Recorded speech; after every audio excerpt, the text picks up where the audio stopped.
আসসালামু আলাইকুম। Hello everyone, welcome back to my channel Moni kitchen and blog থেকে আমি মনি সবাইকে স্বাগত জানাচ্ছি নতুন একটি পিকনিক ব্লগ দেখার জন্য। আজকে আমাদের রান্না হবে চিকেন বিরিয়ানি। আমাদের বাচ্চারা কিন্তু এখানে অনেক এনজয় করছে। এখানে বিরিয়ানি রান্না করার জন্য প্রথমেই চিকেনটাকে আমরা ছাড়িয়ে নিচ্ছি, এক প্রকার যুদ্ধ করতে হচ্ছে। তো এখানে রান্নার প্রসেসিং চালু হয়ে গিয়েছে। আগুন জ্বালিয়ে দেওয়ার পর কড়াইয়ে পরিমাণ মতো তেল দিয়ে দিচ্ছি।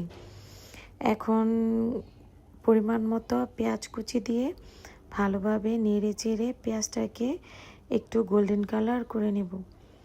এই তো আমাদের রান্নায় নতুন নতুন মেহমান আসছে, আর যে সবাই একটু একটু করে অংশগ্রহণ করছে। এই তো আমার ছোট ভাই নাড়াচাড়া করছে। এখন হচ্ছে পরিমাণ মতো আদা রসুন দিয়ে আবারও ভালোভাবে মিশিয়ে নিব। এখন হচ্ছে গরম মশলা দিয়ে ভালোভাবে আবারও নেড়ে চেড়ে নিচ্ছি। এখন দিয়ে দেব বিরিয়ানির মশলা।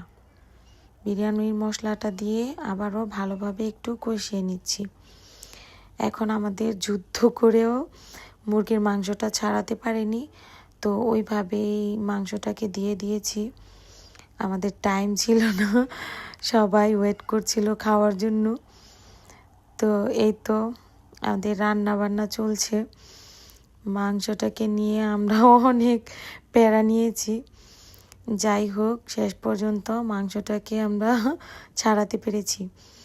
ধুয়ে রাখা পোলার চাউলটাও আমরা এখন মুরগির মাংসর সাথে দিয়ে ভালোভাবে নেড়ে নিচ্ছি। বাকি ছিল কিছুটা বিরিয়ানির মশলা, ওইটাই এখন আবার উপর দিয়ে একটু দিয়ে দিয়েছি। এখন হচ্ছে পরিমাণ মতো পানি দিয়ে আমরা বিরিয়ানিটাকে ঢেকে দেব। অনেক ঠান্ডা ছিল, তো আমি এখানে চা খাচ্ছিলাম, আর হচ্ছে বাকি অল্প একটু গরুর দুধ দিয়ে দিয়েছিলাম।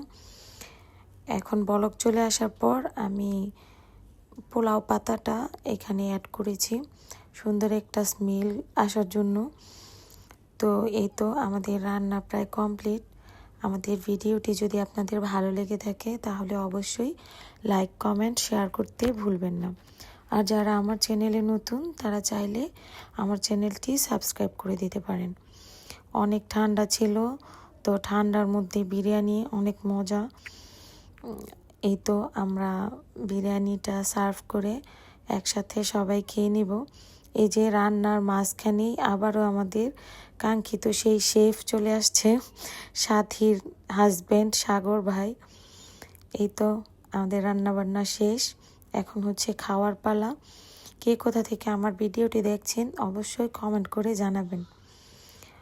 আর হচ্ছে খাওয়ার পরে এই যে মাহাবুর পাগলা, এইখানে ওর জন্য কড়াইয়ের মধ্যে রেখে দিয়েছিলাম, তো সে এসে কড়াইয়ের মধ্যেই খেয়ে নিয়েছে। এখন হচ্ছে খাওয়ার পরে আমাদের চা। আল্লাহ হাফেজ।